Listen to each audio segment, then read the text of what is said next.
Boom, what is up? Welcome back to another video, family. Let's talk about your credit business losing productivity if you are a multitasker. Wonder why your credit business to-do list never seems to get smaller, right?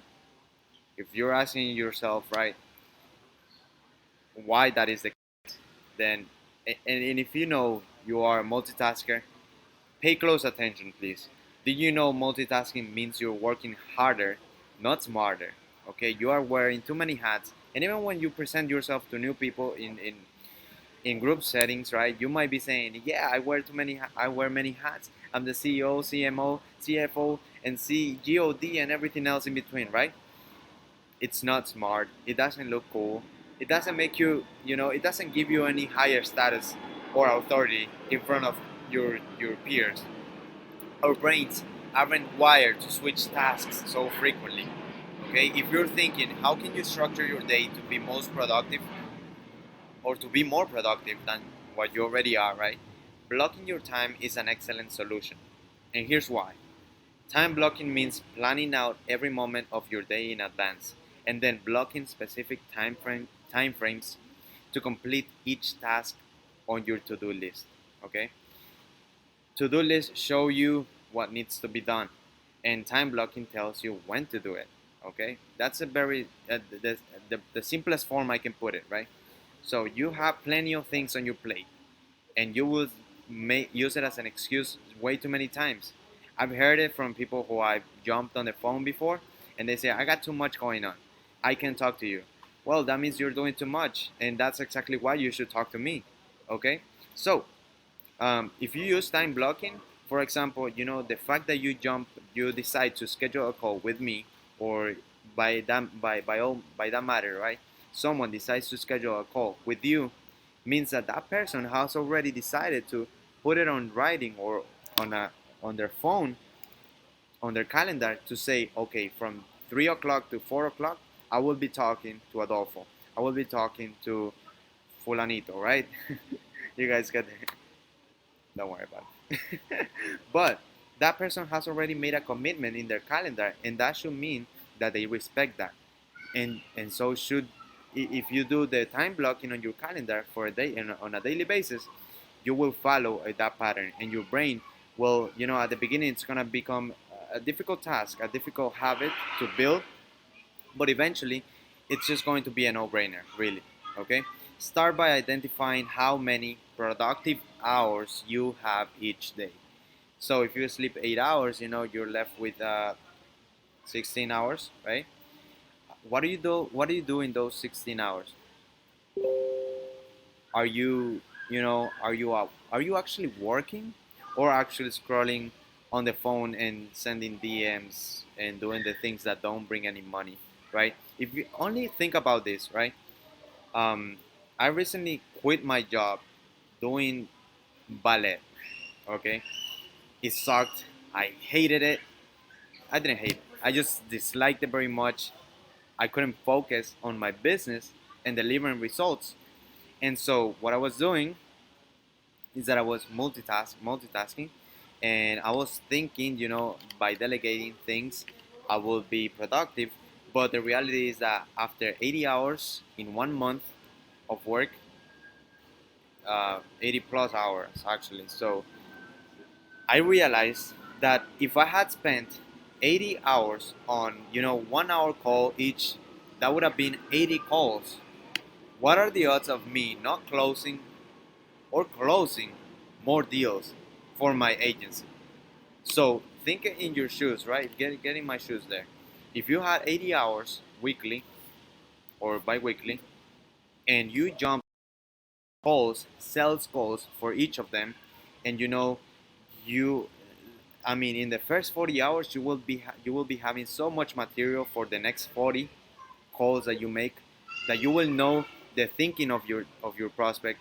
They will be telling you, every objection that they come up to you, you're gonna have another, comeback and tell them why they should work with you. Like, for example, I don't have enough time in my plate to work with you, Adolfo. That's exactly why you should work with me, Fulanita, right? Because you need to free up your time. You're a business owner. Why are you working so hard? Why are you telling me that?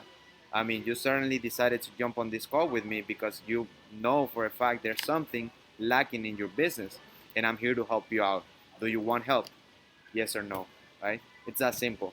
And if that person says no, I mean, they're just not your ideal client.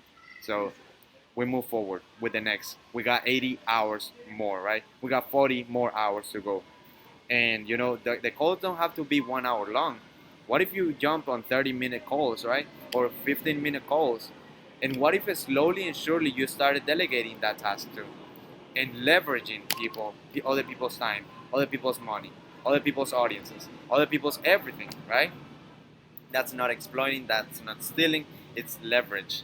And every successful person in history uses it.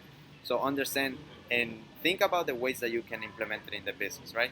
Let's get back to this. Start by identify how many productive hours you have each day. Secret tip: no one is productive 8 hours a day. The majority of us are productive for 4 hours a day, and that's usually in the morning, right? For example, I'm a night owl, but the reality is that I go to bed late. I work right in the computer. I read, do things, and I can sleep between 6 to 8 hours, right? And the next morning, I will wake up with a lot of energy. Okay, but by 12 p.m. in the day, between 12 and 3 p.m., that's like a siesta time. I just feel heavy-eyed. I just gotta take some power nap or something, or a Red Bull or something that will get me back on the energy level. But even then, I will probably start, and this is why I say I'm a starter and not a finisher, right? I will start projects during that time in the day, and usually I will not finish it. I will go to sleep or just find excuses, and that's a personality trait that I gotta work on myself. So start understanding yourself, how you are, so that you're able to bring your A game to your business. Okay,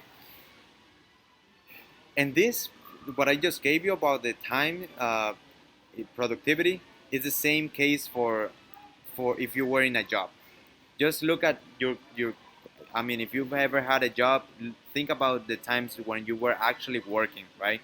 And not on the phone or scrolling on something that wasn't related to work, right? It's just a reality of it. So, overestimate how long you think a task will take, and once you're sure of how much time the job actually takes, adjust the time block. And you can do it, 3 times, so that you're able to gauge like how much time is that actually going to take me, like sending cold emails, right? Or engaging on Instagram, per se. Just giving you examples here. Put high priority projects at the start of your day. That comes from that advice, that diagnose comes from the book Eat That Frog. Okay, it says that in early in the morning, which is when you have the peak state energy and your brain is working at its best, that's when you should start hitting the most difficult tasks, right? And as you go through the day, then you can start going with the squeaky wheel gets the oil first, right? So put high priority on those projects and schedule everything, even chores and your lunch break. Also, add buffers of time between projects to allow for distractions. There's always someone coming, a coworker wanting to talk, a sales call that goes over for hours. You just gotta put boundaries to things, right?